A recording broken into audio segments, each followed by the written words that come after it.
ஸ்ரீ சாய் சச்சரிதம் அத்தியாயம் 20. தாஷ்கனுவின் பிரச்சனை காகாவின் வேலைக்கார பெண்ணால் தீர்ந்தது.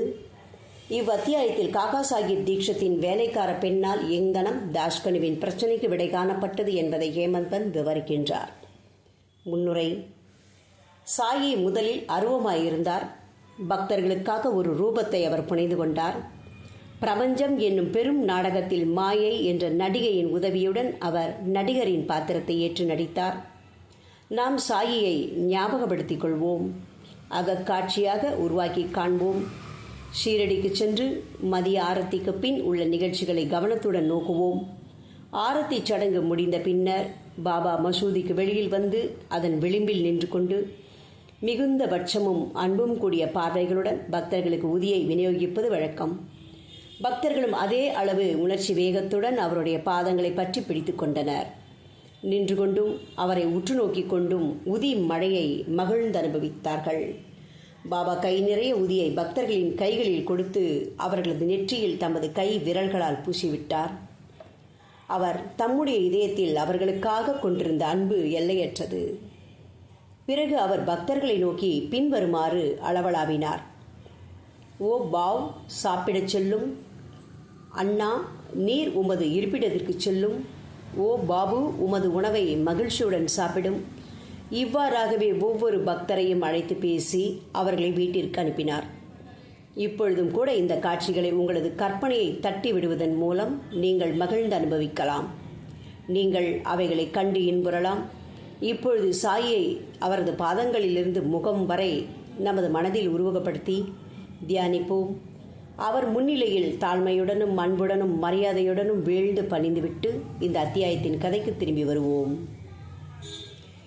ஈஷா உபனிஷதம். தாஷ்கர் ஒரு முறை ஈஷா உபனிஷத்துக்கு மராத்திய விளக்க உரை எழுத ஆரம்பித்தார். முதலில் இவ் உபனிஷத்தை பற்றிய சுருக்கமான கருத்து ஒன்றை மேற்கொண்டு தொடரும் முன் கூறுவோம். வேத சம்ஹிதையின் மந்திரங்களில் அது உள்ளடக்கப்பட்டிருப்பதால் அது மந்திரோபனிஷத் என்று அழைக்கப்படுகிறது. வாஜசநேய சம்ஹிதையின் இறுதியான அல்லது 40வது அத்தியாயத்தை இணைத்து உருவாக்குவதால் வாஜசநேய சம்ஷித்பனோத் என்று அழைக்கப்படுகிறது.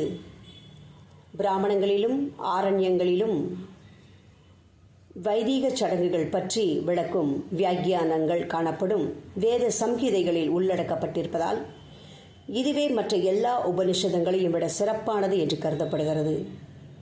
இது மட்டுமன்று, மற்ற உபனிஷதங்கள் எல்லாம் ஈசா உபனிஷத்தில் சுருக்கமாக கூறப்பட்டிருக்கும் உண்மைகளை பற்றிய வியாக்கியானங்களே ஆகும். உதாரணமாக, உபனிஷதங்களிலேயே பெரிதான பிருகதாரண்யக உபனிஷதமாவது ஈஷா உபனிஷத மூலத்தோடு இணைந்த விளக்க உரை என்று பண்டிட் சத்வலேகர் கருதுகிறார். பேராசிரியர் R.D. ரானடே கூறுகிறார், ஈஷா உபனிஷத்தம் ஒரு சிறிய உபனிஷத்தம், இருப்பினும் அசாதாரணமாக துளைத்து உட்செல்லும் ஆழ்ந்த நுண்ணறிவு திறத்தை காட்டுகின்ற பல குறிப்புகளையும் அது பெற்றிருக்கின்றது. 18 செய்யுட்களுள்ள குறுகிய வட்டப்பரப்பில் ஆத்மாவை குறித்து மதிப்பு மிக பெற்ற அகநிலை உணர்வு சார்ந்த வர்ணனையை தீயன செய்ய தூண்டும் மயக்கங்களுக்கும் கவலைகளுக்கும் இடையில் கலக்கமுறாத முழு நலம் வாய்க்கப்பட்ட கர்மயோகம் என்னும் போதனை தொகுப்பிற்கு முன்னோடியான அறிவிப்பையும், இறுதியாக ஞானம், கர்மம் இவைகளின் தகுதிகளை பற்றிய கருத்து முரண்பாடு நீக்கத்திற்கரிய ஒரு விளக்கத்தையும் அளிக்கிறது. ஞானம், கர்மம் என்ற எதிரிடைகளின் வாத பொருத்தமுடைய கூட்டிணைப்பே உபனிஷத்தின் ஆணிவேரில் உறைந்திருக்கும் மிக மிக மதிப்புள்ள கருத்து. உயர்நிலை இணைப்பாகத்தின் போது பேதம் துடைத்தளிக்க அவர் மற்றுமோர் இடத்தில் நீதி, மறைமெய்மை, நுண்பொருள், கோட்பாட்டியல் இவைகளின் ஒருமித்த கலவையே ஈசா உபனிஷத்தின் பாடல்கள் என்றும் கூறுகிறார். மேலே தரப்பட்டது இந்த உபனிஷத்தை பற்றிய சுருக்கமான விளக்கங்களால் வட்டார பேச்சு மொழியில் இதனை மொழிபெயர்ப்பது என்பதும் சரி நுட்பமான அதே அர்த்தத்தை கொணர முற்படுவதும் எவ்வளவு கடினமானது என்று எவரொருவரும் அறிய இயலும். தாஷ்கனு இதை செய்யுளாக மராத்திய ஓவி யாப்பு வகையில் மொழிபெயர்த்தார். ஆயினும் உபனிஷத்தின் சாராம்சத்தை அவர் புரிந்து கொள்ளாததால் தமது செயல் நிறைவு பற்றி அவர் திருப்தி கொள்ளவில்லை. மன நிறைவடையாதவராய் சில அறிஞர்களை தனது சந்தேகங்கள் பற்றியும் கஷ்டங்களை பற்றியும் கலந்து ஆலோசித்து அவர்களுடன் அதை பற்றி மிகவும் விரிவாக விவாதித்தார். அவர்கள் அவைகளுக்கு விடை காணவும் இல்லை.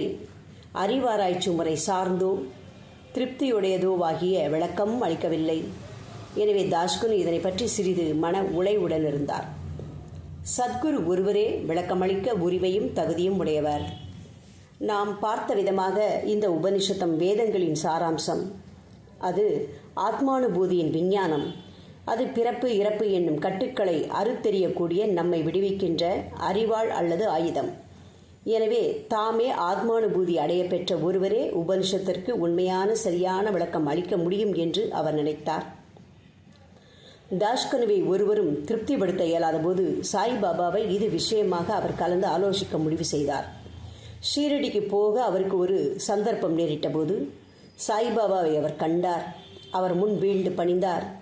ஈஷா உபனிஷத்தை பற்றிய தனது கஷ்டங்களை தெரிவித்து அதை பற்றிய சரியான தீர்வு தரும்படி அவரை வேண்டிக் கொண்டார். சாய்பாபா அவரை ஆசீர்வதித்து கூறியதாவது: நீ கவலைப்பட வேண்டியதில்லை, இவ்விஷயத்தை பற்றி எந்தவித கஷ்டமும் இல்லை. நீ வீட்டிற்கு திரும்பி போகும்போது வழியில் விலே பார்லேயில் காகா சாஹிப் தீக்ஷத்தின் வேலைக்காரி உனது சந்தேகங்களை தீர்த்து வைப்பாள் என்று கூறினார் பாபா. பாபா இதை சொல்லும்போது அங்கிருந்து இதனை கேட்டுக்கொண்டிருந்த மக்கள் பாபா வேடிக்கை செய்கிறார் என்றும், கல்வி அறிவற்ற வேலைக்காரி ஒருத்தி இவ்வாறான சிக்கல்களை எங்கனம் தீர்த்து வைக்க முடியும் என்று சொல்லிக்கொண்டனர். ஆனால் தாஷ்கனுவோ வேறு விதமாக எண்ணினார். பாபா எதை பேசிய போதும் அவை உண்மையில் நிறைவேறியே தீரும். பாபாவின் சொல்லே பிரம்மத்தின் ஆணைப்பத்திரம் என்பதில் அவர் உறுதியாக இருந்தார். காகாவின் வேலைக்காரி. பாபாவின் மொழிகளில் முழுமையான நம்பிக்கை கொண்டு ஷீரடியை விட்டு அவர் விலே பார்லேவிற்கு, அதாவது பம்பாயின் புறநகர் பகுதிக்கு வந்து காகா சாஹிப் தீக்ஷத்துடன் தங்கினார். அடுத்த நாள் காலை தாஷ்கனு மகிழ்வாக ஒரு சிறு துயில் செய்து கொண்டிருக்கும் போது ஒரு ஏழை பெண் அழகான பாடல் ஒன்றை இனிமையான குரலில் பாடிக்கொண்டிருந்தாள். பாடலின் உட்பொருள்: கருஞ்சிவப்பு கலர் உடை, அது எவ்வளவு நன்றாய் இருக்கிறது, அதன் எம்ப்ராய்டரி வேலை எவ்வளவு நேர்த்தியாய் இருக்கிறது, அதன் முந்தானையும் பார்டரும் எவ்வளவு அழகாய் இருக்கிறது என்பதாக. அவரை வெளியே ஈர்க்கும் அந்த அளவிற்கு அந்த பாடலை அவர் விரும்பினார். வெளியே வந்து பார்த்தபோது காகா சாஹிப்பின் வேலைக்காரனான நாம்யாவின் சகோதரியான ஒரு சிறுமியால் அது பாடப்பெற்றதை கண்டார். அப்பொழுது அந்த சிறுமி பாத்திரம் கழுவி கொண்டிருந்தாள். அவளது மேனியில் கிழிந்த உடை ஒன்றே இருந்தது. அவளது வறுமையான நிலையையும் அவளது களிப்பான உளப்பாங்கையும் கண்டு தாஷ்கனு அவளுக்காக பரிதாபப்பட்டார். அடுத்த நாள் ராவ் பகதூர் எம்.வி. பிரதான் என்பவர் ஒருவருக்கு ஒரு ஜதை வேஷ்டி கொடுத்தபோது அவரை தாஷ்கனு அந்த ஏழை சிறுமிக்கு புதிய உடை வாங்கி அளிக்கும்படி கேட்டுக்கொண்டார். ராவ் பகதூரும் அழகிய பாவாடை தாவணி ஒன்றை வாங்கி வந்து அவளுக்கு அன்பாக கொடுத்தார். பசியால் வாடும் ஒருவனுக்கு அதிர்ஷ்டவசமாக உண்பதற்கு நல்ல விருந்து கிடைக்கப்பெற்றதை போன்றே அவளது களிப்பு கரை காணாது போயிற்று. மறுநாள் புத்தாடையை அவள் அணிந்து கொண்டாள். பெரும் மகிழ்ச்சியுடனும் கொண்டாட்டத்துடனும் சுற்றி சுற்றி ஓடினாள். சுழன்று நடனம் ஆடினாள். மற்ற சிறுமிகளுடன் கோலாட்டம் விளையாடி அவர்களையெல்லாம் வென்றாள். அதற்கு அடுத்த நாள் அதை வீட்டில் பெட்டியில் வைத்துவிட்டு தனது பழைய கந்தலையே அணிந்து வந்தாள். ஆனால் முன்தினம் காணப்பெற்ற மாதிரியே அதே அளவு ஆனந்தத்துடன் காணப்பட்டாள். இதை கண்ணுற்ற தாஷ்கனுவின் இரக்க உணர்ச்சி புகழ்ச்சியாக மாறியது. அந்த சிறுமி ஏழையானதால் கந்தலையே அணிய வேண்டும். ஆனால் தற்போது அவளிடம் ஒரு புதிய உடை இருக்கிறது. அதை அவள் பத்திரப்படுத்தி இருக்கிறாள். பழைய கந்தலையே உடுத்தியும் எள்ளளவும் துன்பமோ மனச்சோர்வோ இல்லாதபடி அவற்றை அவள் தாங்கிக் கொண்டாள். இவ்வாறாக நமது இன்ப துன்ப உணர்ச்சிகள் எல்லாம் நமது மனதின் பாங்கை பொறுத்தே இருக்கின்றன என்பதை அவர் உணர்ந்தார். இந்த நிகழ்ச்சியை பற்றியே அவர் ஆழ்ந்து ஆராய்ந்து, கடவுள் முன்னும் பின்னும் எல்லா திசைகளிலும் எல்லா பொருட்களிலும் சூழ்ந்து ஊடுருவி இருக்கிறார் என்றும், கடவுளால் அவனுக்கு வழங்கப்பட்டவை அனைத்தும் உறுதியாக அவனது நன்மைக்கே என்றும் மறுக்க இயலாத திட நம்பிக்கையுடன் கடவுளால் தனக்கு அருளப்பட்டவைகள் அனைத்தையும் மகிழ்ந்து அனுபவிக்க வேண்டும் என்றும் அவர் உணர்ந்தார். இக்குறிப்பிட்ட சந்தர்ப்பத்தில் ஏழை சிறுமியின் வறுமை நிலை, அவளது கந்தல் உடை, புதுப்பாவாடை தாவானி, அதை அன்பளிப்பாக கொடுத்தவர், அன்பளிப்பை பெற்றவள், அதனை ஏற்றுக்கொள்ளுதல் எல்லாம் கடவுளின் கூறுகளே. அவரை எல்லாவற்றிலும் ஊடுருவி பறந்து இருக்கிறார் என்று தாஷ்கனு உபனிஷத் பாடத்தின் நடைமுறை சான்று விளக்கத்தினை இவ்விடத்தில் பெற்றார். எது நேரினும் அது கடவுளின் ஆணையே என்றும், கடைமுடிவாக அது நமக்கு நன்மை அளிக்கும் என்று தமக்குரியதானவைகளிடம் திருப்தி கொள்ளுதல் என்பதும். தன்னேர் இல்லா போதனை முறை. மேற்கூறிய நிகழ்ச்சியிலிருந்து பாபாவின் வழிகள் தனித்தன்மை வாய்ந்தவை, மற்றவற்றினின்றும் மாறுபாடானவை என்பதை வாசகர்கள் காண்பார்கள். பாபா ஒருபோதும் ஷீரடியை விட்டு சென்றதில்லை. ஆயினும் சிலர் அவரை மச்சிந்திரகட்டுக்கும் சிலரை கோலாப்பூர் அல்லது ரோலாப்பூருக்கும் சாதனைகள் பயில்வதற்கு அனுப்பினார். சிலருக்கு தமது வழக்கமான ரூபத்தில் தோன்றினார். சிலருக்கு விழிப்பு நிலையிலோ அல்லது கனவிலோ இரவிலோ அன்றி பகலிலோ தோன்றி அவர்களது ஆசைகளை பூர்த்தி செய்தார். தமது அடியவர்களுக்கு பாபா உபதேசிக்க கையாண்ட எல்லா வழிகளையும் விவரிப்பதென்பது இயலாத காரியம். இக்குறிப்பிட்ட விஷயத்தில் அவர் தாஷ்கனுவை விலேபார்லேக்கு அனுப்பினார். அங்கே வேலைக்காரியின் மூலம் அவரது பிரச்சனையை பாபா தீர்த்து வைத்தார். தாஷ்கனுவை வெளியே அனுப்பியிருக்க வேண்டியதில்லை.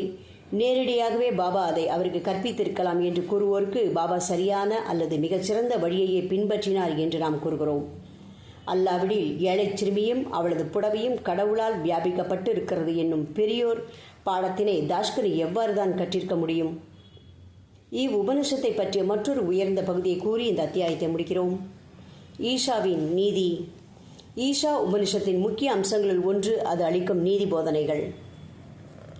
நுண்பொருள் கோட்பாட்டியல் நிலைகளை குறித்து உபனிஷதங்களில் காணும் முன்னேற்றத்தை அடிப்படையாக கொண்டே நிச்சயமாக உபனிஷத்தின் நீதியும் அமைக்கப்பட்டுள்ளது. உபனிஷத்தின் ஆரம்ப மொழிகளே கடவுள் எங்கும் வியாபித்திருக்கிறார் என்பதை நமக்கு அறிவிக்கின்றன. இந்த நுண்பொருள் கோட்பாட்டியல் நிலையென்று தெளியப்பட்ட முடிவிலிருந்து கிளைத்தெடும் பிரிதோர் முடிவாக அது அளிக்கும் நீதி போதனையாவது, அவரே யாண்டும் நிலவியுள்ளார். தனக்கு கடவுளால் அருளப்பட்ட யாவையும் நிச்சயமாக நன்மைக்காகவே ஆனது என்னும் உறுதியான நம்பிக்கையில் கடவுள் தனக்கு அருளியவற்றை மகிழ்ந்து அனுபவிக்க வேண்டும் என்பது. பிறர் பொருளைக் கண்டு பேராசைப்படுவதை உபனிஷதம் தடுக்கிறது என்பது இயல்பாகவே தொடர்ந்து அறியப்படுகிறது. யாதாகினும் கடவுளின் ஆணையே என்றும், எனவே அது நமக்கு நன்மையளிக்கும் என்ற நம்பிக்கையில் நமக்குள்ளவைகளை கொண்டு நாம் திருப்தி அடைய வேண்டும் என்று நாம் பொருத்தமாகவே அறிவுறுத்தப்படுகிறோம். மற்றொரு நீதி போதனையாதனின் சாஸ்திரங்களில் சிறப்பாக குறிப்பிடப்பட்டிருக்கும் அந்த கர்மங்களை ஆண்டவரது சங்கல்பம் என்று அமைவழக்கத்துடன் ஏற்றுக்கொண்டு அந்த நம்பிக்கை உள்ள மனப்பாங்குடன் மனிதன் தனது வாழ்நாளை எப்போதும் கர்மம் செய்து கொண்டிருப்பதிலேயே கழிக்க வேண்டும் என்பது. செயலின்மை என்பது உபனிஷத்தின்படி நமது ஆன்மாவை அரிக்கும் புழு. மனிதன் இம்முறைப்படி கர்மங்கள் புரிவதில் தனது வாழ்நாளை கழிக்கும் போது மட்டுமே நிஷ்காமியம் என்கின்ற முழு நிறை நிலையை எய்துவதை எண்ண இயலும். முடிவாக அதன் வாசகங்கள் கூறுவது, ஆத்மாவினுள் அனைத்து ஜீவராசிகளையும் அனைத்து ஜீவராசிக்குள்ளும் ஆத்மாவையும் காண்பவன் உண்மையில் அனைத்து ஜீவராசிகளும் மற்றும் உளதாயிருக்கும் ஒவ்வொரு பொருளும் ஆத்மாவாகவே ஆகிவிட்ட அப்பேற்பட்ட மனிதன் எங்கனம் மயக்க நிலை காட்படையலும். ஆழ்ந்த மன துயரமடைவதற்கு அவனுக்கு அடிப்படை காரணம் யாதாக இருக்க முடியும்?